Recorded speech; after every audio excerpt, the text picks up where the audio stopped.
मैं 2 दिन से अटेंड नहीं कर रही थी, तो 2 दिन का मेरा क्लास कैसे होगा?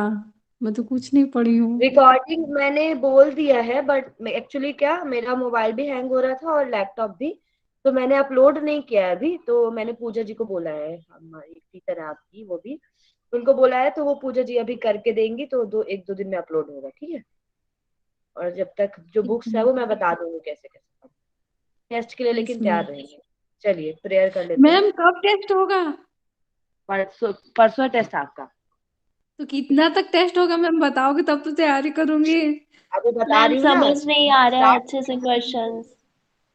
अरे भाई, मैम ठीक है, चिंता मत करिए, मैं बताऊंगी भी क्लास के बाद। क्लास स्टार्ट तो करने दो मेरे को। ठीक है चलो। तो आंखें बंद करेंगे सहजता से। दोनों हाथ रखेंगे अपने पैरों में, अपने घुटनों में। Very good. कमर गर्दन सीधी। मेरे साथ साथ 3 बार ओम का उच्चारण, तत्पश्चात गायत्री महामंत्र। ओ।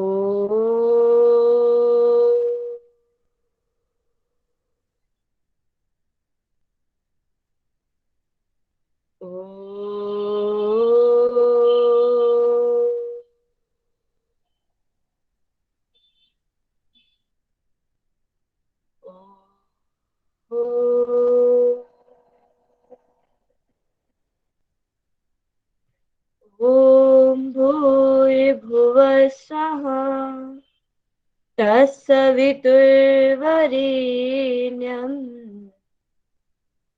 भर्गो देवस्य धीमहि धियो यो नः प्रचोदयात्। दोनों हाथों को रब करेंगे, आंखों में लगाएंगे, आंखों को सहजता से खोलेंगे।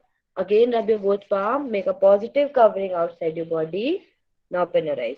ठीक है, तो पहले मैं टेस्ट का बता देती हूँ क्या है आप लोगों का। ठीक है, उसके बाद हम आज की क्लास स्टार्ट करते हैं। देखिए, तो क्या करना है आप लोगों को। सबसे पहले आप लोगों का टेस्ट मंडे को है, ठीक है। मैंने आप लोगों की फर्स्ट यूनिट्स में से अभी आपका 2 टॉपिक बच रहा है, जो कि है आपके इंट्रोडक्शन ऑफ योग, जो साधन है योग के साधन, मंत्र योग, अष्टांग योग, ये सब, ठीक है। तो वो मैं आप लोगों को आज कराऊंगी। तो ठीक है, चलिए उसको मैं आज कराऊंगी। तो उससे मैं आप लोग को ऑब्जेक्टिव दे दूंगी, या तो फिर उससे ऐसे क्वेश्चन नहीं बनाऊंगी जिससे आपको पढ़ने में टाइम लगे, ठीक है। तो ये हो गया आपका। आज मैं उसमें से कम ही पढ़ाऊंगी आप लोग को, तो शायद मैं स्किप भी कर दूं। लेकिन आज से पहले की जितनी क्लासेस हुई हैं, ठीक है, नोट कर लीजिए टॉपिक। आप एक बार मैं बोल दे रही हूँ आप लोगों को, आप लोग उसको नोट कर लो, उसके अंदर से मैं लूंगी, ठीक है। मैंने आप लोग को 3 PDF भेजी है। एक भेजा है योग के आधारभूत तत्व वाली बुक भेजी है मैंने, ठीक है, बुक की PDF वो। दूसरा भेजा है मैंने फाउंडेशन ऑफ योग का 16 पेज का PDF, वो भेजा है मैंने। तीसरा मैंने आपको प्रस्थान त्रय का भेजा है, ठीक है। और 3 डायग्राम भेजे थे वेद वाले, ठीक है। तो आप लोग के पास 3 PDF में आपको क्या पढ़ना है। सबसे पहले योग का अर्थ, व्युत्पत्ति, डेफिनेशंस उसकी, मैं कुछ भी डेफिनेशन दे सकती हूँ, तो आप लोग पढ़ के आइएगा, ठीक है। उसके बाद उसी के अंदर से डेफिनेशन आएंगी, बाहर से नहीं आएंगी, और जो आपके लिए अभी इंपॉर्टेंट है, ठीक है। और मैंने जिस पर टिक लगाया था। फिर उसके बाद आपका इतिहास लिख रहे हैं ना आप लोग, लिख लीजिए, या फिर कहीं पे वो कर लीजिए, तो आप लोग को प्रॉब्लम ना हो। लिख रहे हो आप लोग? यस मैम, लिख रहे हैं। Yes ma'am. ठीक है, एक सेकेंड। हाँ, तो लिख लीजिए, क्या क्या लिखे बताइए एक बार। योग, मैम योग का अर्थ, योगार्थ व्युत्पत्ति उत्पत्ति और क्या बोले? प्रस्तावना परिभाषा। ठीक है, परिभाषा और और इतिहास, ठीक है। तो इतिहास में जो आपके 5 कालखंड थे वो मैंने बताया था, उसको पढ़ लीजिएगा, किसके अंदर क्या है, कितनी सदियों में आता है, ठीक है। ये हो गया आपका। नेक्स्ट मैंने आपको क्या बताया था, योग के इतिहास के बाद वेद के बारे में मैंने आपको पढ़ाया है, ठीक है, कि वेद क्या होते हैं, वेद के बारे में आपको पढ़ के आना है। वेद के बारे में थोड़ा इंट्रोडक्शन मैंने आपको दिया था। फिर मैंने आपको प्रस्थानत्रयी पढ़ाया है। तो प्रस्थानत्रयी में 3 चीज है, ब्रह्मसूत्र, भगवत गीता और उपनिषद, ठीक है। तो ब्रह्मसूत्र और उपनिषद का मैंने आपको बता दिया। भगवत गीता में अभी हम कुछ दिन बाद जब पूरा पढ़ेंगे तब मैं बता दूंगी, तो आप बस नाम याद रखिए कौन सा प्रस्थान कौन सा है। अब देखिए, मैं एक बार ऊपर राहुल सर, एक हमारे सर है, उनसे बात कर लूंगी कि कितने नंबर का आपका टेस्ट लेना है, ठीक है। अगर आपका टेस्ट 30 नंबर का होता है, तो 10 नंबर का आपका ऑब्जेक्टिव टाइप क्वेश्चन होंगे या 1 वर्ड क्वेश्चन होंगे। मतलब एक क्वेश्चन लिखा होगा, आपको उसको एक शब्द में आंसर देना है उसका। ठीक है। ऐसे आपके 10 प्रश्न होंगे, 2 प्रश्न होंगे जो 5-5 नंबर के होंगे शॉर्ट में, ठीक है। तो वो आपको लिखना है। फिर इसके बाद जैसे मैं बोलूंगी टिप्पणी लिखिए पुरुषार्थ चतुष्टय पे, ठीक है, या फिर टिप्पणी लिखिए प्रस्थानत्रय पे, तो आप 5 नंबर के अकॉर्डिंग लिख देंगे, ठीक है। फिर 10 नंबर का एक आपका लॉन्ग टाइप क्वेश्चन होगा, है ना। तो टोटल आपके मान लीजिए 3 क्वेश्चन बड़े, मतलब एक बड़ा क्वेश्चन, 2 से छोटा क्वेश्चन लघु उत्तरीय, और 10 आपके एमसीक्यूज होंगे, ठीक है। अब उसमें से भी आपको लिखना है सारे, ऐसे लिखिएगा। सबसे पहले आपको क्या करना है, पेज लेना है, A4 साइज पेपर अगर आपके पास हो तो ठीक है, जिसको दिक्कत हो, कॉपी नहीं हो तो आप सिंपल कॉपी लिख के दे सकते हैं, ठीक है।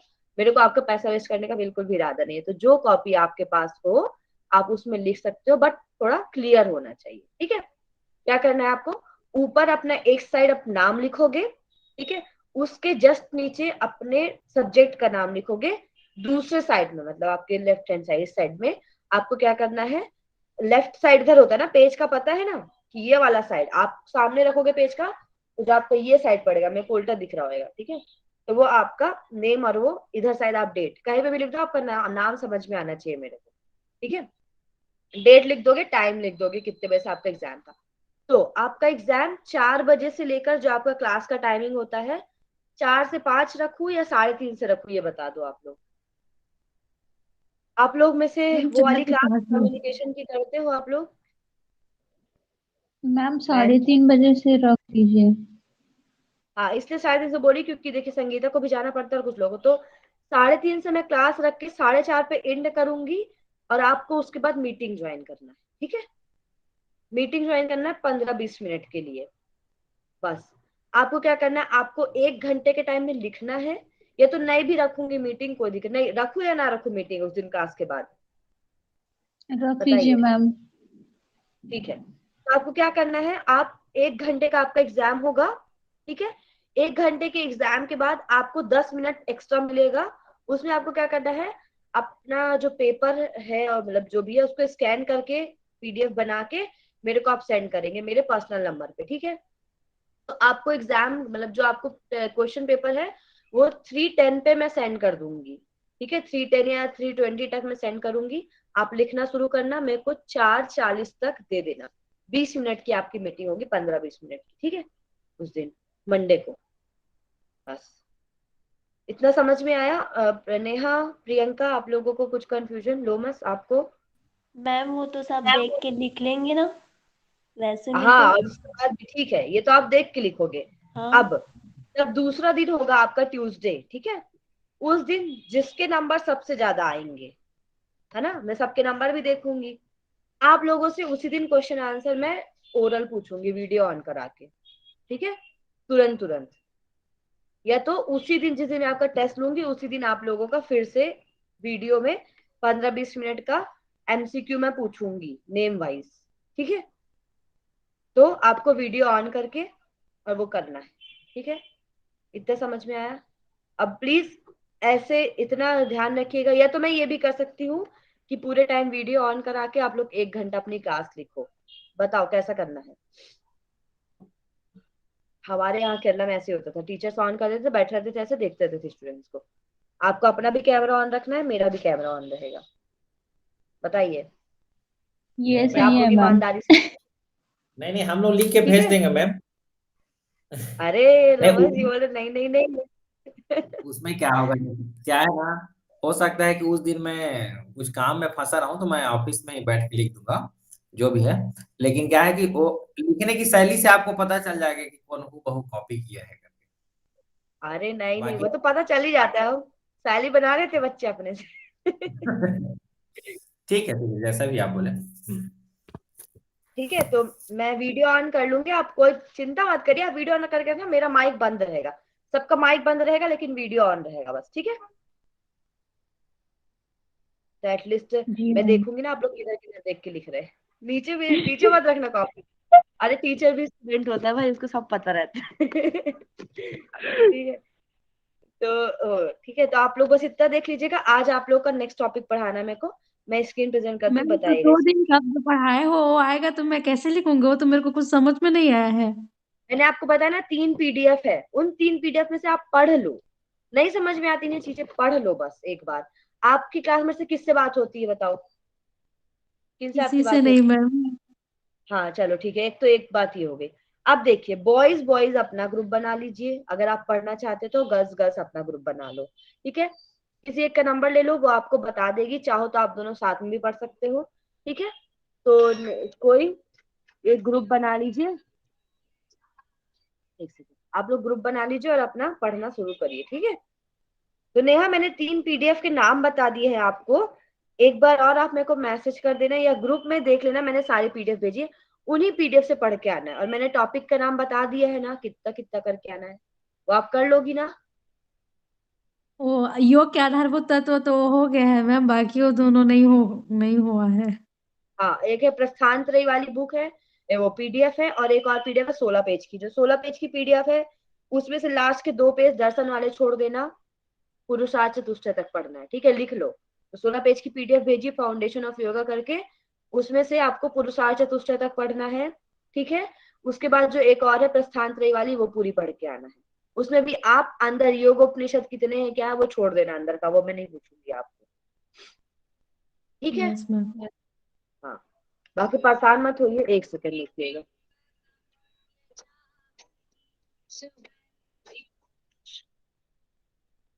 हाँ ठीक है, तो हम स्टार्ट करते हैं। मैं प्रेजेंट करती हूँ स्क्रीन, आप लोग बताइएगा। आधा टाइम तो मेरा बात करने में चला गया। एक second। फिर से स्क्रीन प्रेजेंट नहीं होगी तो योग के आधारभूत तत्व तो मैंने आपको बुक भेजी है ना, कोई प्रेजेंट कर दीजिएगा, क्योंकि लैपटॉप पागल हो चुका है। कौन प्रेजेंट कर देंगे बुक, योग के आधारभूत तत्व?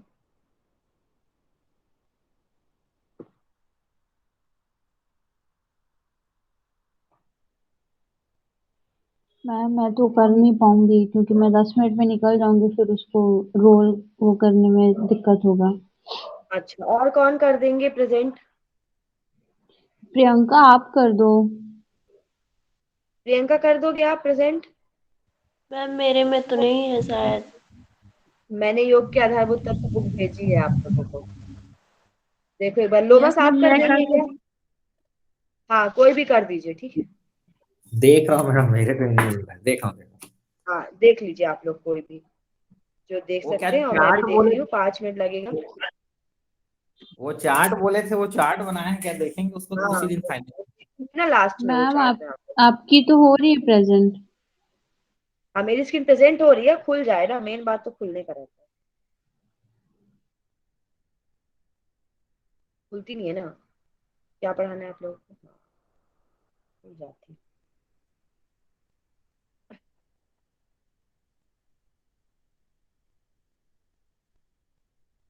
लैपटॉप भी जब प्यार से बात करता समझता है, खुल नहीं रहा है।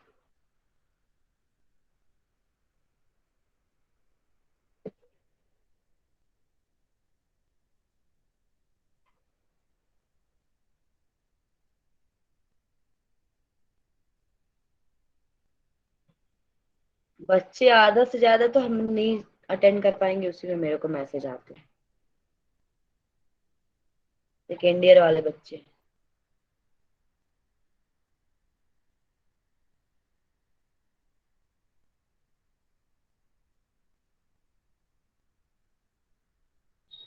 नहीं हो रहा है ऑन, एक बार ऑन करके देखिए तो।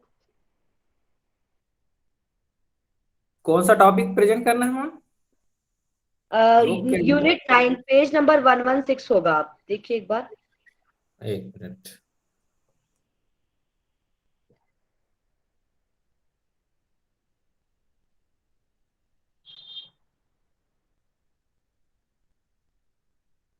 कर रहे हैं क्या आप? तो मैं स्टॉप कर दूं?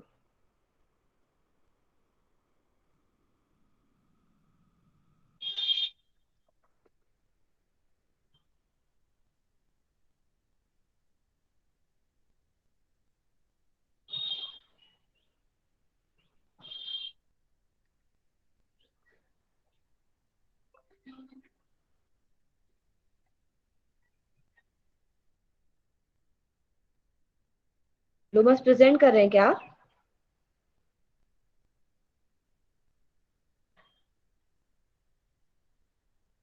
हेलो,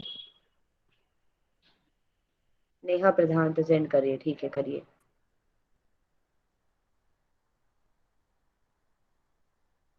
मैं कितनी गंदी दिखती हूँ वीडियो में। चलिए लैंडस्केप में कर लीजिए नेहा। पेज नंबर 116 होगा और यूनिट 9 है आपकी, वही वो वाली बुक, योग के आधारभूत तत्व। बच्चे कम कैसे हो जाते, इतने 6 6 बच्चे पढ़ने में मजा नहीं आता। मजा तो आता है, बच्चे कम रहे तो ही पढ़ा दो, बट दिक्कत है। मैम टेस्ट होगा करके शायद नहीं अटेंड कर रहे होंगे। अरे वैसे भी अटेंड नहीं करते क्लास, एक दिन आते दूसरे दिन नहीं आते।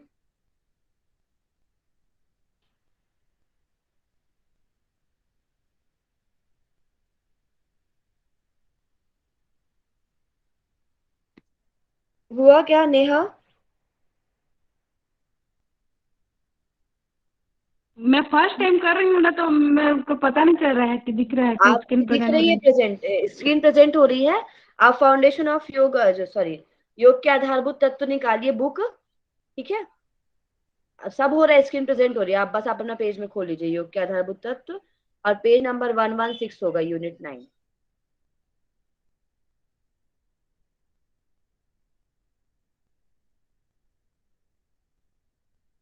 हाँ ठीक है।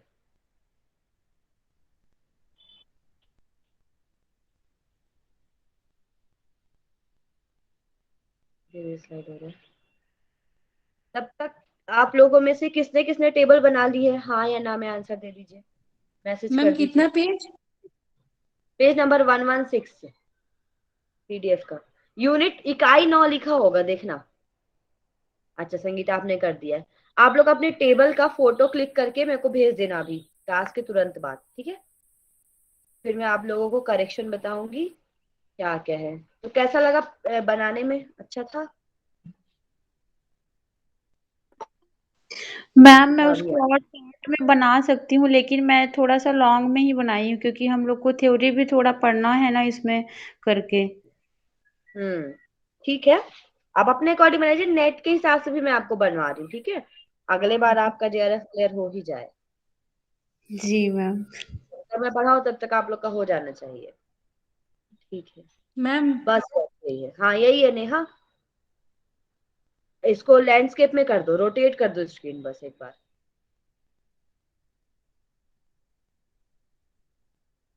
हुआ मैम? हाँ हाँ हो रहा है, हो रहा है। स्क्रीन को रोटेट कर दीजिए थोड़ा।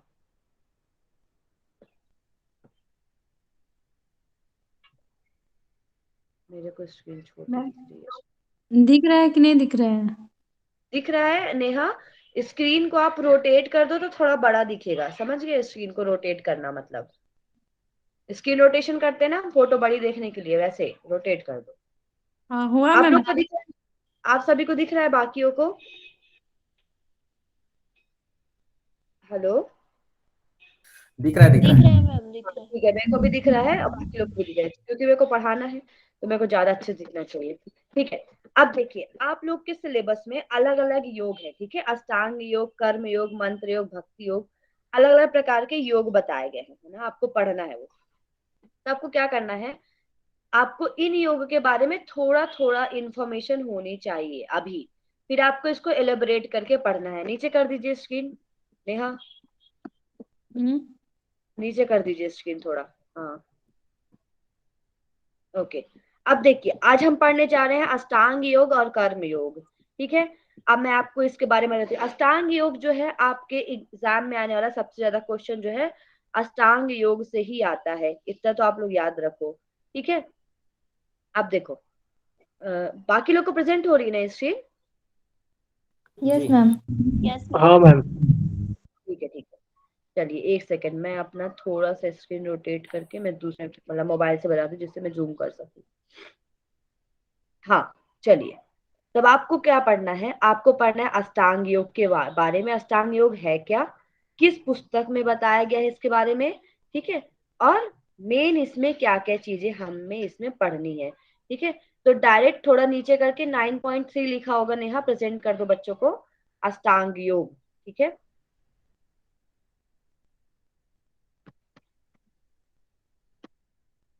देखिए, हाँ, तो जो अष्टांग योग है उसका वर्णन बहुत सारे टेक्स्ट में दिया है। कुछ वो मुझे भी अब जाके पता चला जब मैं जेआरएफ की प्रिपरेशन कर रही थी, ठीक है। कुछ कुछ उपनिषदों में भी दिया हुआ है, कुछ टेक्स्ट में भी इसका वर्णन किया गया है। लेकिन अगर हम मुख्य रूप से बात करें तो अष्टांग योग जो है वो महर्षि पतंजलि द्वारा बताया गया था। उन्होंने योग के परम लक्ष्य की प्राप्ति के लिए एक साधना पद्धति बताई है, अष्टांग योग को, ठीक है। उन्होंने क्या किया, महर्षि पतंजलि ने जितनी भी चीजें थे इधर उधर दी हुई थी उनको एक साथ किया और अपने टेक्स्ट बुक में लिखा। तो उनके टेक्स्ट बुक का नाम क्या है, पातंजल योग सूत्र। कभी किसी को मत बोला पतंजलि योग सूत्र, ठीक है। तो महर्षि पतंजलि ने अपने योग सूत्र नामक ग्रंथ का वर्णन किया, जिसको हम योग सूत्र भी बोल सकते हैं या फिर पातंजल योग सूत्र बोल सकते हैं, ठीक है। अब देखिए, इसमें उन्होंने 3 प्रकार के साधक के बारे में बताया। ये मैं आपको जो बुक दिया है मैंने, ठीक है, वो बुक क्या है, बहुत बड़ी है, बहुत थ्योरी है। तो मैं जब आपको क्लास में पढ़ाऊं तो आप छोटे छोटे चीजें, इंपॉर्टेंट चीज लिख लो, ठीक है। तो अब देखिए, महर्षि पतंजलि ने 3 प्रकार के योग साधनाओं का वर्णन किया है, ठीक है। अब देखिए, हमारे क्लास में कितने लोग हैं, 6 लोग हैं। कुछ लोग होंगे जो एकदम तपस्वी टाइप इंसान होंगे, कुछ होंगे जो मेरे जैसे होंगे, कम पूजा पाठ में ध्यान देते हैं लेकिन भक्ति भाव ज्यादा है अंदर, ठीक है। कुछ लोग होंगे जो मध्यम कोटि के होंगे।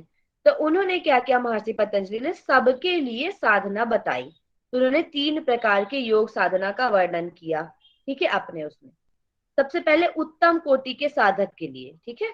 तो यहाँ पर आप देखेंगे उत्तराखंड मुक्त विश्वविद्यालय के ऊपर वाला जो पैराग्राफ है उसमें लिखा है, महर्षि पतंजलि ने प्रथम साधना बताई उत्तम कोटि के साधकों के लिए, जिसमें उन्होंने अभ्यास और वैराग्य 2 चीज बताया, ठीक है, जो सबसे हाई क्वालिटी के लोग कर सकते हैं। अब अभ्यास मतलब क्या होता है, किसी भी चीज को बताइए आप लोग, अभ्यास मतलब क्या समझते हैं, क्या होता है अभ्यास मतलब? लगातार करना, बार बार। हाँ, ठीक है। तो क्या, हमारे जैसे लोग हैं, हम क्या करेंगे, कोई भी चीज को लगातार नहीं कर सकते। लेकिन जो हमसे उच्च लेवल के होंगे, जो आईएएस आईपीएस की प्रिपरेशन करते हैं, उनसे अगर बोला जाए कि आपको क्लियर करना है कोई चीज, उनकी इतनी कंसिस्टेंसी बन गई कि वो हर दिन 10 घंटे पढ़ सकते हैं। अब मैं आपसे बोलूं आपको जेआरएफ क्लियर करना है, आप लोग हर रोज 10 घंटे पढ़ो, 10 से ज्यादा नहीं होना, 10 से कम नहीं होना, तो आपकी कंसिस्टेंसी बनेगी क्या? नहीं। तो अभ्यास ऐसा होना, रोज होना, संडे को भी आपको स्किप नहीं करना है, ठीक है। तो ऐसे कौन कर सकता है, उच्च कोटि के साधक क्या कर सकते हैं, कंटिन्यूस प्रैक्टिस, जिसको हम अभ्यास बोलते हैं। दूसरा होता है वैराग्य। वैराग्य मतलब क्या होता है, बताइए बताइए। सुख सबको चैन त्याग त्याग कर वो अपना अभ्यास करना। किसका? चीजों का त्याग कर, है मतलब ना, अपनी वैराग्य इच्छाओं का, मतलब। हाँ, बताइए बताइए बताइए लोमस। अपनी इच्छाओं का त्याग कर अभ्यास करना, वैराग्य। जी, ठीक है। अब देखिए, अगर मैं इसका उसके शब्द से आपको समझाऊं तो वैराग्य मतलब, वै अलग कर दो, वी राग। राग मतलब क्या होता है, अटैचमेंट, ठीक है। जब हमें किसी चीज के साथ अटैचमेंट बहुत हो जाती है उसको बोलते हैं हम राग, ठीक है।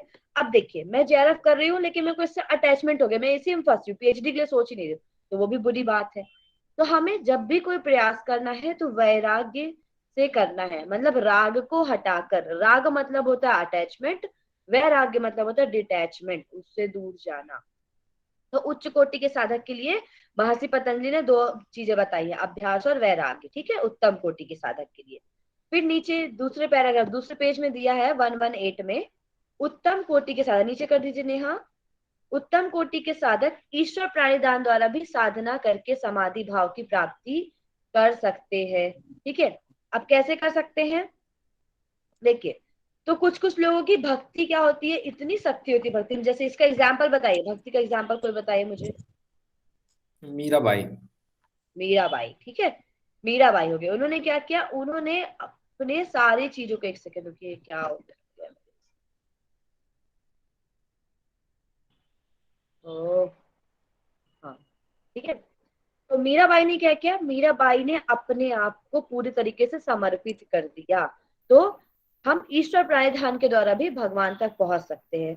तो उच्च कोटि के साधक के लिए ईश्वर प्रायधान के बारे में उन्होंने बताया। लेकिन क्या होता है, इसी आधार पर उन्होंने मध्यम कोटि के बारे में बताया कि मध्यम कोटि वाला भी ईश्वर प्राधिधान से प्राप्त कर सकता है ईश्वर को, लेकिन उसके साथ उसको क्या क्या करना होगा।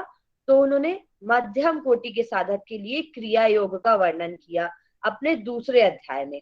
प्रथम अध्याय में उन्होंने, हाँ सबसे पहले रुक गई, ये मैं आपको बताऊंगी। महर्षि पतंजलि की पुस्तक का नाम क्या है? पातंजल योग सूत्र। पातंजल योग सूत्र। उसके अंतर्गत 4 अध्याय हैं, ठीक है। समाधि पाद, साधना पाद, विभूति पाद और कैवल्य पाद। कितने पाद हैं? 4। 4 है, ठीक है। रिपीट समाधि, करिए। हाँ 4 है। कौन कौन से? समाधि है, साधना है, विभूति और कैवल्य, ठीक है। ये 4 पाद इसमें बताए गए हैं। अब पूरे पातंजल योग सूत्र में हर पाद में कुछ कुछ सूत्र है ना।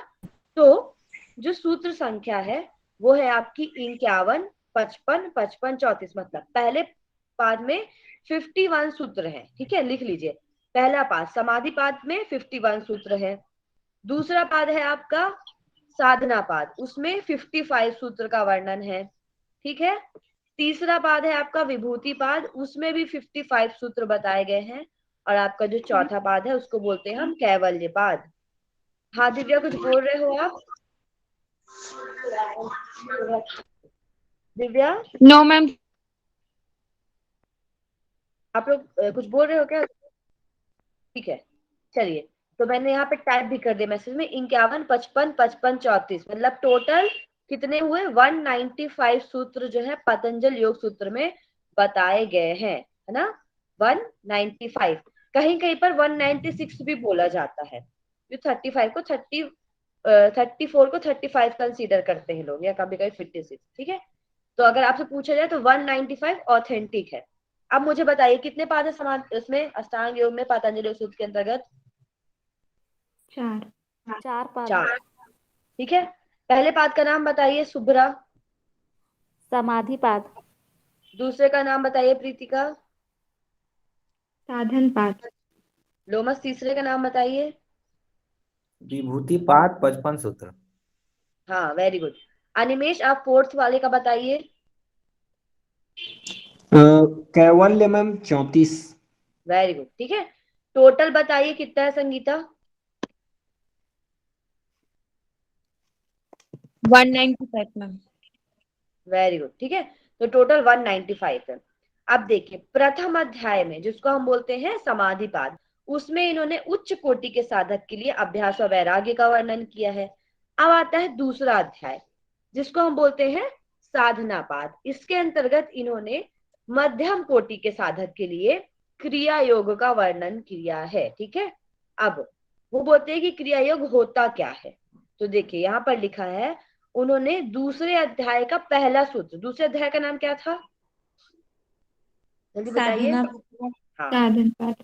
उस साधन पाद में दूसरे अध्याय का पहला जो है सूत्र, उसमें क्या इन्होंने बताया है? तप स्वाध्याय ईश्वर प्राणिधानानि क्रिया योग।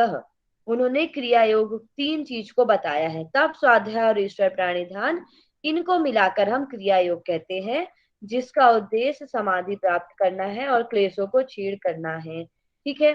तो इन्होंने क्या बताया?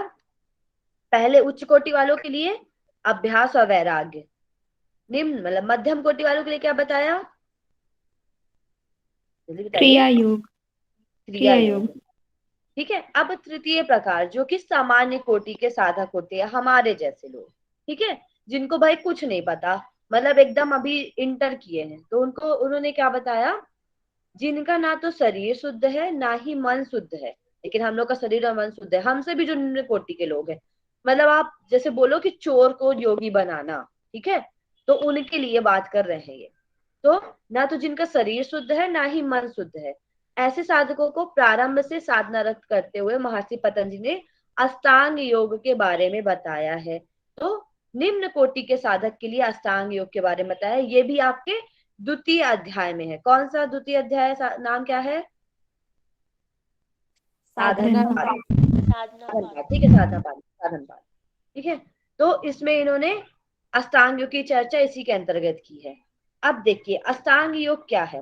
अष्टांग 2 शब्द से मिला हुआ है, अष्ट प्लस अंग, ठीक है, मतलब 8 अंगों वाला।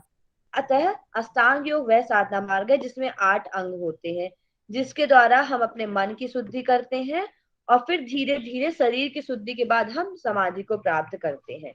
अब देखिए, जो हमारे ये अष्टांग है, इससे क्वेश्चन बनता है, ठीक है। अष्टांग योग से महर्षि पतंजलि ने जो लिखा है ना 195 सूत्र, उससे आपके नेट में कम से कम 20 क्वेश्चन आते ही आते हैं, 20 या 15 मान लो, बहुत हुआ तो 20 आ जाएंगे, नहीं तो 10 to 15 आते हैं। देखिए, अब इन्होंने क्या किया, अष्टांग योग को 2 भाग में बांट दिया है, बहिरंग योग और अंतरंग योग। बहिरंग मतलब जिसमें हमारा शरीर बाहरी चीजों से जुड़ा हुआ है, ठीक है। तो बहिरंग साधन कौन कौन से हमारे, बहिरंग योग 5 होते हैं, इसमें भी 4 इंपॉर्टेंट है, प्रत्याहार को संधि बोला था। कौन कौन सा है, यम, नियम, आसन, प्राणायाम, प्रत्याहार। इनको हम क्या बोलते हैं, क्या बोलते हैं, जल्दी बताइए। बहिरंग योग। बहिरंग। बहिरंग, ठीक है। अब देखिए, जो प्रत्याहार है, ठीक है, वो बहिरंग और अंतरंग के बीच की, क्या बोलना चाहिए, ब्रिज है। मैंने आपको बताया था ना प्रत्याहार मतलब, कोई मुझे बताइए प्रत्याहार मतलब क्या होता है, जल्दी। संतुलित करके चलना दोनों को। अंतःकरण। प्रति आहार, जो हमारे शरीर का काम है, इंद्रियों का काम है, उससे उसको हटा देना। तो बहिरंग मतलब क्या हुआ, हमारी इंद्रिया बाहर की ओर है। हम क्या करते हैं, यम में अहिंसा, सत्यस्ते, ब्रह्मचर्य, परिग्रह, हम बाहर चीजों का उपयोग कर रहे हैं, अपनी इंद्रियों का उपयोग कर रहे हैं। नियम में भी, आसन में भी हमें करना तो हम शरीर का उपयोग कर रहे हैं, प्राणायाम के लिए भी हम अपनी नाक का उपयोग कर रहे हैं। प्रत्याहार में क्या होता है, हम अपनी इंद्रियों को पूरे तरीके से नियंत्रित करने की कोशिश करते हैं। तो एक तरीके से क्या, दहलीज का काम करता है, एक कमरे से दूसरे कमरे में जाने के लिए, जैसे डेहरी होती ना, पता ना दहलीज, वैसे ही प्रत्याहार है, लेकिन इसको बहिरंग के अंतर्गत रखा गया है। आया समझ में इतना? Yes ma'am. ओके। अब देखिए यम क्या कहलाता है, ठीक है। तो यम जो है, जो अवांछनीय कार्यों से मुक्ति दिलाता है, निवृत्ति दिलाता है, वह यम है। अब आप इसको ऐसे भी कनेक्ट कर सकते हो, यम भगवान है हमारे, वो क्या करते हैं, यम भगवान क्या करते हैं भाई, मुक्ति का कार्य, मुक्ति देने का कार्य। देने का कार्य करते हैं ना। चित्रगुप्त जाते बोलते हैं, देखिए मीनाक्षी ने इतने पाप किए हैं, इतने पुण्य किए, अब आप बताओ उसको स्वर्ग ले जाना है कि नरक ले जाना है। तो फिर वो बताएंगे भाई कि कहाँ जाएगी ये लड़की, ठीक है। तो वो क्या करते हैं, वैसे ही यम जो होते हैं, जो हम अवांछनीय कार्यों से हमें मुक्ति दिलाता है, ठीक है। अब यम शब्द की उत्पत्ति ये इतना नहीं पूछेगा आपको, फिर भी आप पढ़ बस लो, यम उपरमे और यम बंधने से हुई है, पढ़ने की आवश्यकता नहीं है बिल्कुल, ठीक है, छोड़ दो इसको। अब आप डायरेक्ट आओ, नीचे नीचे कर दीजिए स्लाइड, अहिंसा पे आ जाइए, ये वाले सूत्र पे, पतंजल योग सूत्र यहाँ, ठीक है। देखिए अब इस स्लाइड में, हाँ, इस स्लाइड में आप देखिएगा, त्रिशी के नीचे लिखा हुआ है, ठीक है। क्या लिखा हुआ है यहाँ पर आपका, पातंजल योग सूत्र के अनुसार यहाँ 5 प्रकार के यमों का वर्णन मिलता है। और कौन से सूत्र में मिलता है, 2/30, मतलब साधन पाद का 30वां श्लोक जो है, वहां पर हमें यम के बारे में बताया जाता है, ठीक है। तो यम को, ये सूत्र याद कर लीजिए, आपको अभी नहीं तो जब आप पतंजलि पढ़ेंगे तो आपको याद करना ही पड़ेगा, ठीक है, कि यम क्या है। तो अहिंसा, सत्यस्ते, ब्रह्मचर्य, अपरिग्रह, यमाह, प्रोनाउंसिएशन के साथ आपको याद करना है। बोलिए एक बार, कोई बोलिए अनम्यूट करके, जिसको लगता है अच्छा बोल सकते संस्कृत। हाँ प्रीतिका। अहिंसा, सत्य, अस्तेय, ब्रह्मचर्य, अपरिग्रह, यम। यमाह, ठीक है, यमाह। यम, yes। ओके, तो 2/30 में बताया गया। तो 5 यम कौन कौन से हैं हमारे, पढ़ के सुनाइए, चलिए प्रियंका पढ़ के सुनाओ, कौन कौन से 5 यम हमारे, प्रियंका। यम, नियम, आसन, प्राणायाम, प्रत्याहार। अच्छा, मैंने प्रियंका को बोला है, सॉरी। हाँ प्रियंका सुनाओ। यम, नियम, आसन, प्राणायाम, प्रत्याहार। हाँ, ये क्या है आपका, ये यम है। मैंने 5 यम बोले हैं आपको, 5 यम के नाम बताइए। सत्य, अहिंसा, आस्ते, अपरिग्रह, ब्रह्मचर्य। ब्रह्मचर्य। लाइन से क्या है, सीक्वेंस से बताओ, सीक्वेंस से।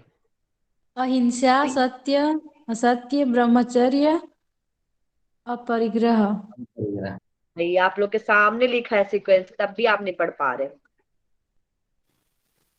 जो अभी छत्तीस। अहिंसा सत्य अस्तेय ब्रह्मचर्य अपरिग्रह। हाँ ठीक है।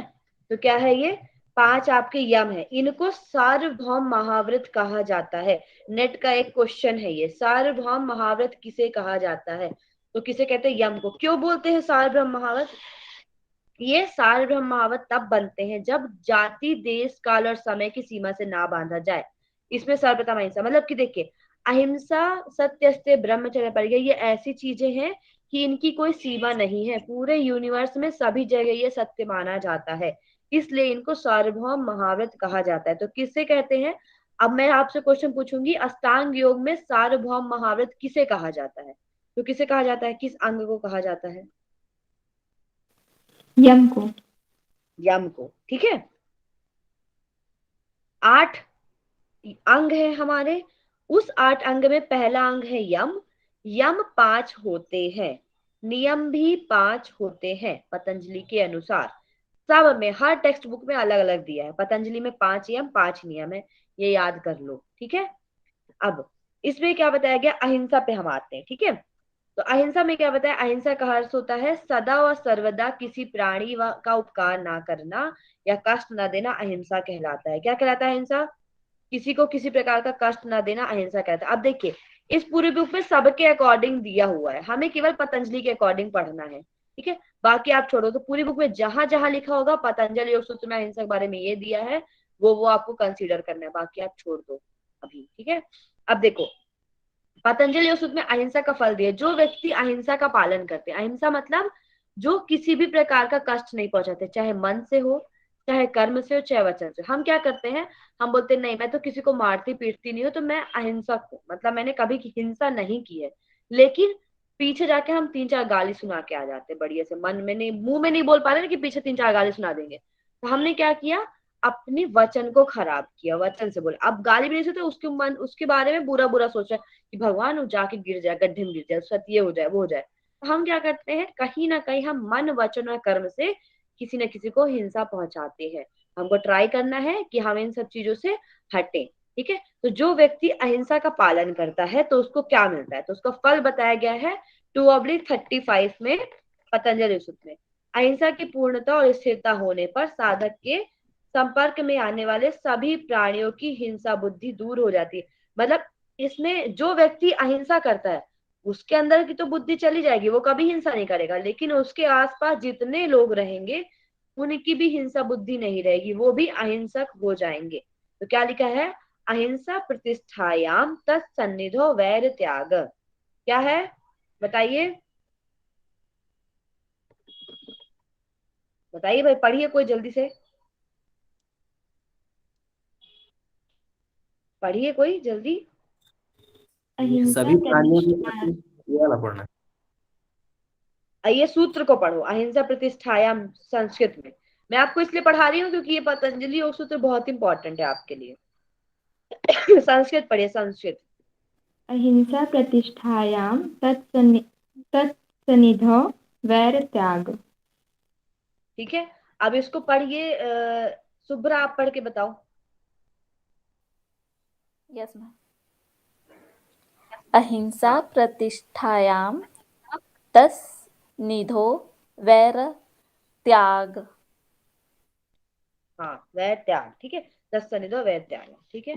तो 2/35 में क्या बताया है कि जो व्यक्ति अहिंसक होता है उसके साथ रहने वाले सभी व्यक्ति अहिंसक हो जाते हैं। तो ये पहला यम है आपका। अब आपका दूसरा यम आता है सत्य, ठीक है।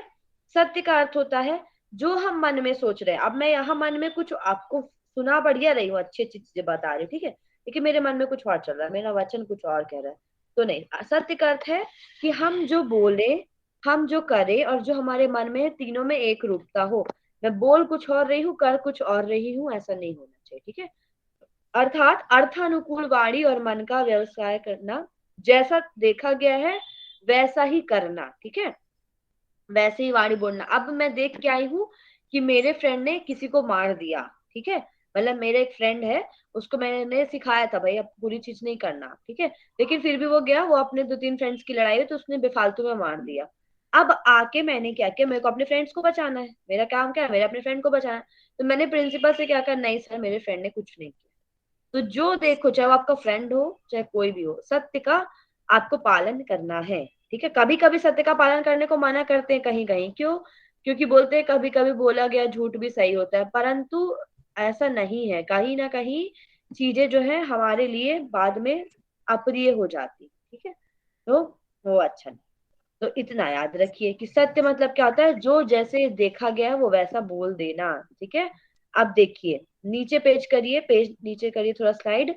यहाँ पे लिखा है पतंजल योग सूत्र में फल बताए गए। तो देखिए पतंजल योग सूत्र में इन सबके केवल फल बताए गए हैं, है ना। इनको डिस्क्राइब नहीं किया है कि ये होते क्या है, ज्यादा एक एक लाइन में डिस्क्रिप्शन है, वो मैंने आपको बता दिया क्या क्या है। इनके फल बस दिए हुए हैं उसमें, देखिए जैसे सीक्वेंस दिया ना, 2/35 अहिंसा का फल है, 2/36 सत्य का फल है, ऐसे करके 2/40 तक आपके सारे फल दिए हुए हैं, है ना। तो देखिए फल मतलब अगर हम ये करेंगे तो हमको क्या रिजल्ट मिलेगा। अब देखिए सत्य का क्या बताया है, सत्य प्रतिष्ठायाम क्रिया फलाश्रयत्वम, ठीक है। अब इसको दिव्या आप पढ़ो, दिव्या आवाज आ रही है? Yes ma'am. हाँ पढ़ो चलो, इसको पढ़ो संस्कृत में जो लिखा है 2/36। सत्य प्रतिष्ठाया क्रियाफल सृचरत्वम्। फिर से एक बार पढ़िए, अच्छे से देख के पढ़िए, वो स्क्रीन जूम कर लीजिए, फिर से देख के पढ़ो। सत्य प्रतिष्ठाया क्रियाफलाश्रयत्वम्। सत्य प्रतिष्ठायाम, ऊपर माँ की बिंदी है ना, सत्य प्रतिष्ठायाम क्रिया फलाश्रयत्वम, ठीक है। तो धीरे धीरे आएंगी चीजें। संस्कृत नहीं बनती बिल्कुल परेशान नहीं होना आपको, संस्कृत में केवल पतंजलि योग सूत्र ही याद करना है, वो भी किस लिए, कंपटीशन में या वाइवा में पूछा जाता है पतंजलि योग सूत्र से क्वेश्चन, ठीक है।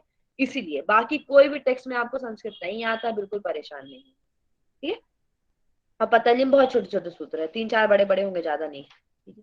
तो देखिए सत्य की प्रतिष्ठा होने पर, जब हम सत्य को पालन करते हैं और जब प्रतिष्ठित हो जाते हैं, तो हमारी वाणी और विचारों में क्रिया फलदान की शक्ति उत्पन्न हो जाती है। मतलब हम क्रिया फल होता है, मतलब हम जो बोलते हैं ना वो होने लग जाता है, वाक सिद्धि। जैसे मैं बोलूंगी कि घर बन जाए मेरा बड़ा सा, कार आ जाए BMW, तो आ जाएगी, ठीक है, क्योंकि मैंने सत्य का बहुत ज्यादा पालन किया है। और सत्य का उदाहरण कौन है बताइए, सत्य का उदाहरण पता है, राजा हरिश्चंद्र, हरिश्चंद्र। ठीक है। वो बहुत, वो सत्य ही बोलते थे हमेशा, उस चक्कर में अपने पूरे क्या है अपना फैमिली वैमिली सब उनकी छुट गई थी उनसे, राजा हरिश्चंद्र जी से। तो सत्य का उन्होंने पालन किया, लेकिन फिर भी लास्ट में जाके वो चीज फलित हुआ, ठीक है। तो जो व्यक्ति सत्य का पालन करता है, प्रतिष्ठित होता है, तो उसके अंदर वाक सिद्धि आ जाती है, जो वह बोलता है वैसी ही चीजें होने लग जाती है, ठीक है। अब आता है थर्ड हमारा अस्तेय। अस्तेय मतलब होता है, इस्तेय मतलब होता है अधिकृत पदार्थ को अपना लेना। मतलब कि हम क्या करते हैं, चीजों को बिना इच्छा के, मतलब क्या करते हैं, हम चीजों को चुराते हैं, ठीक है। तो हमें वो चीज नहीं करना है, मतलब किसी चीज की द्रव्य की इच्छा का तो नहीं मिलता तो उस चीज को चुरा लेते हैं। इस्ते मतलब, अस्ते मतलब उससे दूर होना, इसे भी बुद्धि वचन और कर्म से त्याग कर देना अस्तेय कहलाता है, ठीक है। मतलब कि हमारे पास कोई चीज नहीं है लेकिन हमको उसकी इच्छा है, नहीं मिलती तो हम उसको छीन के भी लेने की कोशिश करते हैं। अस्तेय में जो है जैसा है वैसे ही रहना, चोरी ना करना कहलाता है अस्तेय, ठीक है। स्तेय मतलब चोरी करना, अस्तेय मतलब चोरी ना करना, ठीक है। अब देखिए इसके लिए नीचे आप जाएंगे तो पतंजलि योग सूत्र के अकॉर्डिंग इसका जो है बताया है 2/7 नेक्स्ट पेज में, ठीक है। 2/37 में क्या बताया है, नेक्स्ट पेज, थोड़ा स्लाइड इधर कर दीजिए, हाँ हाँ बस। देखिए अब इसमें क्या बताया, जो व्यक्ति अस्तेय का पालन करता है, मतलब किसी भी प्रकार की चोरी नहीं करता है। अब जब हम चोरी नहीं करेंगे तो भगवान जानते हैं भाई ये इंसान उतने में ही संतुष्ट होता है, तो भगवान उसके सामने सब कुछ ला के रख देंगे। तो अस्तेय प्रतिष्ठायाम सर्वरत्नोपस्थानम, ठीक है। मतलब कि अस्तेय की दृढ़ भूमि स्थिति होने पर सर्वरत्नों की प्राप्ति हो जाती है, सभी चीजें हमें मिल जाती है। ये मैं आपको क्यों बता रही हूँ, ये अभी पतंजलि योग सूत्र में आपको दोबारा जब आप पढ़ोगे तो आपको समझ में आएगी। अब आता है ब्रह्मचर्य। ब्रह्मचर्य मतलब क्या होता है, मन को ब्रह्म में लगाए रखना ब्रह्मचर्य कहता है। ब्रह्मचर्य मतलब ब्रह्म में आचरण करना, वीर शक्ति को बचा कर रखना, धारण करना, मतलब मन किसी प्रकार से विचलित नहीं होना चाहिए, ठीक है, ब्रह्मचर्य। अब जब ब्रह्मचर्य सिद्ध हो जाता है तो वीर लाभ होता है, जो सबसे बड़ा लाभ माना जाता है, ठीक है। वीर क्षति होने से आयुर्वेद में भी बताया गया है कि लोगों की मृत्यु हो जाती है। तो जो लोग ब्रह्मचर्य का धारण करते हैं एक उम्र तक, एक अगर वो यूथ है तो उनको ब्रह्मचर्य का धारण करना चाहिए, ठीक है। तो इसके लिए पतंजलि योग सूत्र में कहा गया है 2/38 में, ब्रह्मचर्य की प्रतिष्ठा होने पर साधक को वीर लाभ होता है, और वीर लाभ होने से साधना के अनुकूल गुण समूह पैदा होते हैं। मतलब कि जैसे जैसे व्यक्ति ब्रह्मचर्य करेगा उसको आत्मज्ञान होगा, मैं क्या हूँ, मैं कहाँ से आया, सब अपने बारे में उसको पता चलेगा, ठीक है। अब देखिए अपरिग्रह। अपरिग्रह 5वां यम है, ठीक है। अपरिग्रह मतलब होता है, परिग्रह मतलब होता है चीजों को इकट्ठा करके रखना। जैसे बहुत लोग की आदत होती है ना, कचरा फेंक रहे हैं तो बोलेगा नहीं नहीं ये थोड़ा सा ये पिन है, इसको रख लेते हैं, उसको रख लेते हैं, बेफालतू की चीजें इकट्ठा करके, कमरा छोटा होगा, भरने की आदत बहुत होती है लोगों के अंदर, है ना, तो वो इकट्ठा करने की भावना जो है थोड़ा सा चली जाती है, उसको हम बोलते हैं अपरिग्रह। संचय वृत्ति का त्याग अपरिग्रह कहलाता है, ठीक है। अब देखिए पतंजलि योग सूत्र नीचे बताया गया है 2/39 में, सबसे नीचे पेज में देखिए आप। अपरिग्रह के स्थिर हो जाने पर जो व्यक्ति किसी भी चीज को इकट्ठा नहीं करके चलता, उसको क्या होता है, जन्म जन्मांतर का ज्ञान हो जाता है, ठीक है। उसको अपने पूर्व जन्म के बारे में पता चल जाएगा कि वो पूर्व जन्म में कैसा था, कहाँ था, इन जन्म की परिस्थिति ऐसे क्यों हुई, कब हुआ, वो सब चीज उसको पता चल जाता है जब वो अपरिग्रह करता है। तो अपरिग्रह स्थलीय जन्म कथनता संबोध, ठीक है। आया समझ में इतना? ये 5 आपके यम हुए। नेक्स्ट नेक्स्ट स्लाइड कर दीजिए नियम। मैं अब जल्दी जल्दी करती हूँ, टाइम नहीं है। नियम देखिए, नियम जो है वो आंतरिक अनुशासन कहलाता है। यम क्या है, जो हमें बाहरी या फिर बुरी चीजों से मुक्ति दिलाता है, लेकिन नियम से हमें आंतरिक शुद्धि होती है, आंतरिक अनुशासन है। यम व्यक्ति के जीवन को सामाजिक व बाह्य क्रियाओं से सामंजस्य बनाता है। नियम हमारे आंतरिक जीवन को अच्छा बनाता है, ठीक है। अब नियम के अंतर्गत कौन कौन से आते हैं, 2/35 में बताया आपका, शौच संतोष तप स्वाध्याय ईश्वर प्राणी ध्यानानि नियमा, ठीक है। पढ़िए कोई इसको जल्दी से, कौन पढ़ेंगे भाई? नेहा चलो आप पढ़ो। शौच हाँ नेहा, संतोष पुरुष स्वाध्याय श्रवण पुरुष कहाँ है? प्रणिधानी नियमा। अच्छे से देखिए, अच्छे से देखिए, पूरा सूत्र अच्छे से देखो, जूम कर लो। शौच हाँ संतोष पुरुष स्वाध्याय श्रवणी प्रणिधिनी नियमा। हाँ ठीक है, इसमें देखिए, इसमें थोड़ा सा लिखा भी गलत है। शौच संतोष तप स्वाध्याय होने चाहिए, रू जो है ये गलत लिख दिया है, ठीक है, इसलिए आप गलत पढ़ रहे हैं, रू नहीं होगा यहाँ पर, ठीक है। शौच संतोष तप स्वाध्याय ईश्वर प्राणिधानानि नियमा, ठीक है। तो ये आपका 2/35 है, मतलब शौच संतोष तप स्वाध्याय और ईश्वर प्राणिधान। अब मुझे बताओ इनमें से कौन से 3 अंग है जो क्रिया योग के अंतर्गत थे, जल्दी बताइए। स्वाध्याय से प्राणी। वेरी गुड, और कोई बताइए। तप स्वाध्याय ईश्वर प्राणिधान। वेरी गुड, ठीक है। तो तप स्वाध्याय ईश्वर प्राणिधान जो है ये आपके क्रिया योग के अंतर्गत भी आते हैं और ये नियम के अंतर्गत भी आते हैं, ठीक है। अब देखिए शौच की बात कर रहे हैं, तो शौच का अर्थ होता है परिशुद्धि, सफाई या पवित्रता, ठीक है। तो शौच 2 प्रकार के होते हैं, एक बाह्य शौच होता है, एक आंतरिक शौच होता है। बाह्य शौच में क्या होता है, हम क्या करते हैं, बढ़िया नहा लेते हैं, एकदम क्रीम चमाचम, फेयर एंड लवली लगा लिए, ठीक है, ज्यादा तो मुल्तानी मिट्टी से एकदम चेहरा घिस लिए, बराबर अपना लोशन वोशन लगा लेते हैं, तो बाह्य शौच, ठीक है, बाल एकदम बढ़िया बना लिए। तो क्या ये हमारा क्या है, ये हमारे शरीर की बाहरी शुद्धि है, जो हम जब पहले जमाने के लोग मिट्टी से करते थे, मड थेरेपी लेते थे अपनी बॉडी के, ठीक है। तो बाह्य शौच में क्या है, जल मिट्टी आदि से शरीर की शुद्धि करना, स्वार्थ त्याग करना, सत्य आचरण में मानव व्यवहार की शुद्धि। बाह्य शौच मतलब ये नहीं होता शुद्धि, मतलब कि आप फेयर एंड लवली लगा लिए, बढ़िया फाउंडेशन लगा लिए, एक ऊपर से क्या कहते हैं उसको, एक और क्या आता है लगाने वाला, अरे लड़की लोग को पता रहता है, कॉम्पैक्ट, ठीक है, वो भी लगा लिए तो बढ़िया एकदम गोरे गोरे चमक जाते हैं। तो वो चीज नहीं होती अपनी शुद्धि, ठीक है। शुद्धि करना है तो मन की शुद्धि भी जरूरी है। तब वो आंतरिक शौच के बारे में बताते हैं कि आंतरिक शौच में क्या होता है, हमारा अहंकार, राग, द्वेष, ईर्ष्या, काम, क्रोध आदि मलों को दूर करना आंतरिक पवित्रता कहलाता है। ठीक है, तो शौच हमें कैसा करना है, दो प्रकार का शौच आता है, ये भी क्वेश्चन आएगा, आंतरिक शौच और बाह्य शौच। ठीक है, अब इसमें देखिए बताया गया जब हम शौच करते हैं, जब हमारे अंदर ये भावना आ जाती है तो क्या होता है, उसका फल क्या होता है। ठीक है, तो देखिए आपका जो पतंजलि सूत्र है उसमें आंतरिक शौच के लिए भी एक सूत्र दिया गया है। ठीक है, सत्व शौच वाला करके एक दिया है, वो है। ठीक है, उसका एक फल दिया है, फल क्या दिया है, शौच की स्थिरता होने पर निजी अंग समूह के प्रति घृणा और परदेह संसर्ग की अनिश्चित होती है। मतलब कि जब हम शौच करते हैं, मतलब शुद्धि को कंटिन्यू करते हैं, तो जब हमारे अंग में थोड़ा सा भी कहीं पर रहेगा ना कि कुछ लग गया कुछ, तो हमें बड़ा अजीब सा लगेगा, या हमको दूसरे इंसान से ज्यादा संसर्ग करने की, या दूसरे के शरीर से, जैसा आजकल थोड़ा रहता है ना, तो बॉडी टच का अनिच्छा रहेगी। ठीक है, किसी से भी, तो ये होता है आपका शौच का लाभ। अब आता है संतोष। संतोष नाम संतुष्टि का है। ठीक है, तो अंतःकरण में संतुष्टि का भाव होना संतोष कहलाता है, और या फिर अत्यधिक पाने की इच्छा का अभाव संतोष कहलाता है। हमें ज्यादा चीज नहीं चाहिए भैया, जितना है हम उतने में खुश हैं। ठीक है, तो इसका फल क्या बताया है, संतोष साधनोत्तम सुख लाभ 2/42।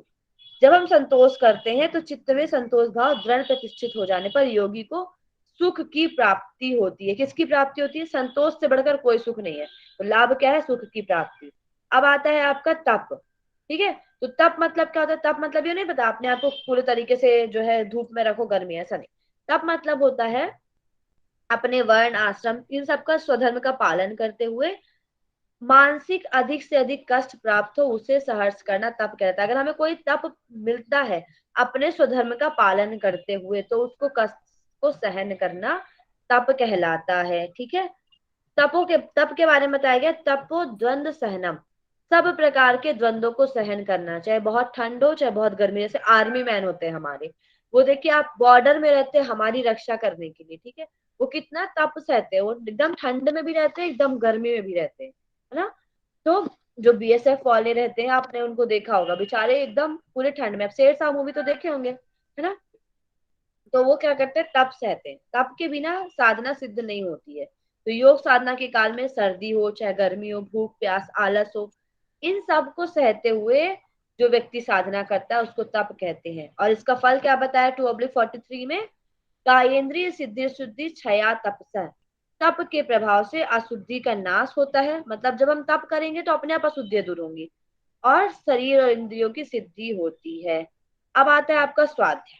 ठीक है, तो स्वाध्याय मतलब दो चीज होती है, पहला कि अच्छी स्वाध्याय मतलब किसी अच्छी बुक का अध्ययन करना, चाहे वो वेद हो, उपनिषद हो, दर्शन हो, भगवत गीता हो, इनका अध्ययन करना स्वाध्याय कर। तो प्रतिदिन चाहे आप कैसे भी, मेरे साथ भी यही है, पहले मैं इतना नहीं करती थी, लेकिन अब जब मैं जेआरएफ की प्रिपरेशन करने लग गई थी, ऐसा कोई दिन नहीं होता था जिस दिन मैं कुछ भी ना पढूं।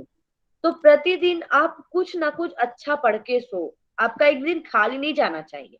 ठीक है, तो स्वाध्याय करना, कोई भी टेक्स्ट एक पन्ना ही पढ़ लो आप, लेकिन आप उस चीज को अच्छा पढ़ो हिसाब, तो वो स्वाध्याय। दूसरा दूसरा स्वाध्याय का अर्थ क्या है, स्वयं का अध्ययन करना। सोने के पहले जाओ, आपने पूरे दिन क्या किया है। डीएसवी में एक चीज होता था, आत्मबोध और तत्वबोध, जब मैं कॉलेज में पढ़ती थी, है ना। तो आत्मबोध और तत्वबोध में क्या होता था, सुबह उठते थे और हम अपनी पूरे दिन की दिनचर्या बनाते थे, हमको क्या क्या करना है। ठीक है, वो होता था आत्मबोध। जब हम जाते थे रात को सोते थे, तत्वबोध, कि मैंने पूरे दिन जो बनाया था दिनचर्या, मैंने उसको फॉलो किया या नहीं किया, पूरे दिन में मैंने क्या सीखा, मेरे से क्या गलती हो गई, वो हम पूरा लिखते थे बैठ के। तो हमने क्या किया, स्वयं का अध्ययन किया, है ना। तो स्वाध्याय मतलब क्या होता है, बुक का अध्ययन करना, अच्छी पुस्तक का, या फिर स्वयं का अध्ययन करना। अब देखिए नीचे स्वाध्याय का फल दिया है 2/44 में, क्या दिया है फल, स्वाध्याय दिष्ट देवता, स्वाध्याय इष्ट देवता संप्रयोग, स्वाध्याय से इष्ट देवता की भली भांति प्राप्ति हो जाती है। हमारे जो इष्ट देवता, जैसे भगवान शिव को मानते होंगे या किसी की भी, तो उनका साक्षात्कार हो जाता है। ठीक है, ये बताया गया है। अब आता है ईश्वर प्रायधान। तो ईश्वर की उपासना या भक्ति विशेष को ईश्वर प्रायधान कहा जाता है। इसका फल नीचे बताए, नीचे कर दीजिए नेहा, नीचे बताया है आपका 2/45 में, समाधि सिद्धि शुद्धि नहीं, समाधि सिद्धिरीश्वर प्राणिधानात्, ठीक है। ईश्वर प्राणिधान से समाधि की सिद्धि होती है, ये फल है। जब हम ईश्वर की पूजा करते हैं, अपने आप को पूरी तरीके से समर्पित करते हैं। देखिए, अगरबत्ती घुमाना और आत्म समर्पित होना, दोनों में बहुत अंतर होता है, ठीक है। तो चाहे आप पूरे टाइम अगरबत्ती घुमाते रहिए, आपका मन कहीं और है, आप कुछ नहीं कर सकते। लेकिन आप जिस टाइम पे आप एक सेकंड के लिए भी भगवान से कनेक्ट है ना, तो आपको मैं गारंटी देती हूँ आपकी आंख से आंसू निकल आएंगे जब आप उनके सामने जाओगे तो, ठीक है। तो वो भी नहीं होगा तो आपको एक अंदर से खुशी मिलेगी, तो हम उसको बोलते हैं ईश्वर प्राणिधान, ठीक है। अब देखिए, मैं आपको आसन बस और पढ़ा देती हूँ, आसन प्राणायाम थोड़ा सा, फिर उसके बाद हम क्लास एंड करेंगे। अब आता है हमारा थर्ड आसन। आसन जो है, आसन शब्द जो है संस्कृत भाषा के अस धातु से बना है, ये लिख लेना, ठीक है। अस धातु से बना है, जिसके दो अर्थ है। एक तो बैठने का स्थान, या फिर शारीरिक जो बोलते हैं ना आसनी होती है घर में, जिसे हम बैठते हैं, चौकी भी बोलते हैं लोग बैठने वाले को। तो आसनी बैठने का स्थान या बैठने का सामान, और या फिर शरीर की अवस्था को हम जैसे सुखासन हो गया, पद्मासन हो गया, ये शारीरिक अवस्था को हम आसन कहते हैं, ठीक है। अब देखिए, पतंजलि योग सूत्र में किसी किसी भी प्रकार के आसन का वर्णन नहीं है। एक तो ये याद रखिएगा कि सुखासन, पद्मासन, ऐसा कुछ भी वर्णन नहीं किया गया कि इतने आसन होते हैं। उन्होंने एक सिंपल डेफिनेशन दी है, स्थिरम सुखम आसनम 2/46। स्थिर और सुख पूर्वक बैठना आसन कहलाता है। अब देखिए, अलग अलग टेक्स्ट बुक में 8 है, किसी में 12 है, किसी में 15, 20 ऐसे करके। पतंजलि सूत्र में आसन कितने हैं ये वर्णन नहीं किया गया, इतना याद रखना, ठीक है। बस इसमें एक डेफिनेशन है, स्थिरम सुखम आसनम, स्थिर और सुख पूरा बैठना आसन कहलाता है। नेक्स्ट है आपका प्राणायाम। प्राणायाम दो शब्द से मिलकर बनता है, प्राण प्लस आयाम। प्राण मतलब होता है हमारी जीवनी शक्ति जो हम ले रहे हैं प्रतिदिन, ठीक है। आप थोड़ी देर के अपनी नाक बंद करके रख लो, आपको घबराहट होगी, ठीक है। तो जीवनी शक्ति। आयाम मतलब उसको बढ़ाना या उस पर नियंत्रण करना, ठीक है। तो हम क्या करते हैं, आप देखेंगे दो उदाहरण, एक क्या होता है, डॉग होता है ना, और एक क्या होता है हमारा कछुआ होता है। कछुआ क्या करता है, धीरे धीरे सांस लेता है, धीरे धीरे सांस छोड़ता है, तो एक लंबी जिंदगी जीतता है। लेकिन डॉग क्या करता है, कुत्ता क्या करता है, वो जल्दी जल्दी सांस लेता है और उसकी जिंदगी कम होती है।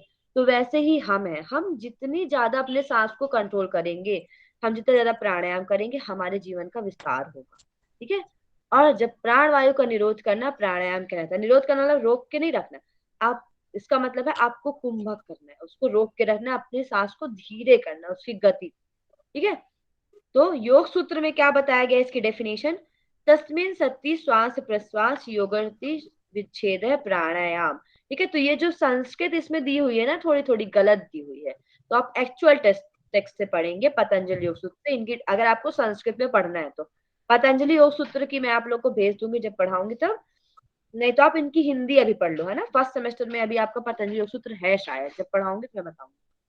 तो इसमें क्या बताया, आसनो, आसनों की स्थिरता, तस्मिन मतलब होता है उसकी, किसकी, आसनों की स्थिरता होने पर। जब व्यक्ति आसन का कंटिन्यू प्रैक्टिस करता है, तो श्वास और प्रश्वास की स्वाभाविक गति के नियमन करना प्राणायाम कहते हैं। जब हम आसन में दृढ़ हो गए, फिर हम प्राणायाम में जाते हैं, और प्राणायाम में एक स्वाभाविक गति होना क्या कहलाता है, प्राणायाम कहलाता है। प्रत्याहार लास्ट है आपका, ये बहिरंग करा दो फिर अंतरंग कल कराएंगे, ठीक है। प्रत्याहार में क्या बताया गया है, पतंजलि योग सूत्र के अनुसार इसमें क्या बताया गया है, प्रत्याहार का सामान्य अर्थ होता है पीछे हटना, उल्टा होना, या विषयों से विमुख होना। मैंने आपको बताया था ना, प्रति आहार उल्टा चले जाना। इसमें इंद्रिया अपने बहिर्मुख विषय से अलग होकर अंतर्मुखी होती है, मतलब पूरे तरीके से अंदर अंदरूनी है, ठीक है। इसलिए इसको प्रत्याहार कहते हैं। इंद्रियों के संयम को भी प्राणायाम कहते हैं। आप देखिए, इंद्रियों के संयम को प्राणायाम कहते हैं, यहाँ पे लिखा है प्रत्याहार होना चाहिए, ठीक है, प्रत्याहार कहते हैं। अब देखिए ताया, अब मैंने आपको यहाँ प्रत्याहार बता दिया, नीचे पेज में बस आप इसका फल पढ़ लो, अंतरंग साधन कल पढ़ाऊंगी। देखिए, अब उस प्रत्याहार से इंद्रियों की सर्वोच्चता वश्यता होती है। जब हम प्रत्याहार करते हैं तो हम इंद्रियों पे क्या कर सकते हैं, वशीभूत कर सकते हैं। हम जब चाहें, अगर पानी पूरी हमारे सामने है तो भी हमारा मन जाएगा ही नहीं उधर, अब अपने आप को वशीभूत करें, नहीं खाना है, नहीं खाना मतलब नहीं खाना, ठीक है। तो वैसा आप अपने आप को वशीभूत कर सकते हो। तो ये हो गए आपके प्रत्याहार। अब अंतरंग साधन में 3 साधन है, धारणा, ध्यान, समाधि, वो मैं आपको कल पढ़ाऊंगी, ठीक है। इतना ठीक है आज की क्लास के लिए, क्या और पढ़ना है आप लोगों को। तो कल आपका अष्टांग योग और कर्म योग पूरा हो जाएगा, ठीक है। कर्म योग और अष्टांग योग पूरा करा के नेक्स्ट में फिर थोड़ा थोड़ा इंटू दूंगी बाकी योग का, भक्ति योग इन सब का, ठीक है। तो अष्टांग योग ही थोड़ा बड़ा है और कर्म योग की टाइप बस। चलिए, तो आज के लिए इतना ही। शांति पाठ करा दीजिए। कौन कराएंगे शांति पाठ? लोमस आप कराइए शांति पाठ, बोलेंगे बॉयज का नंबर ही नहीं आ रहा। मैडम जैसे ये मान लीजिए लिंक सेम यही रहता है, तो इसको कैसे स्टार करके रखें? कैसे स्टार्ट करके रखे मतलब? मतलब लिंक मैं लिंक इसमें ऑप्शन नहीं है क्या गूगल मीट में? एक जन आप, हाँ फिर से लिंक सेम यही रहता है, तो किसी को सेव करने का ऑप्शन नहीं है क्या गूगल मीट में सेम ऐसे? सेव करने का ऑप्शन नहीं रहता। आप वो क्या करो, आप अपने ग्रुप बना लो या फिर उसको स्टार मार्क लगा लो, पिन करके रख लो उसको, है ना। तो वही लिंक पे आप क्लिक करोगे तो बार बार हो जाएगा। चलिए चलिए। स्टार मार्क करके रख लीजिए उसको। वैसे तो मैं रोज पिन कर देती हूँ कि बैंड बाजा करूँ शादी। मैम हाँ, वो कैसे मतलब एक ही लिंक बनाते हैं बता दीजिए तो मैम थोड़ा सा। मतलब कि आप जैसे एक ही लिंक है सब दिन का, वैसे एक लिंक कैसे बनाते हैं बोल रही हूँ मैम। मैम आपका आवाज नहीं मैम आ आप रहा है।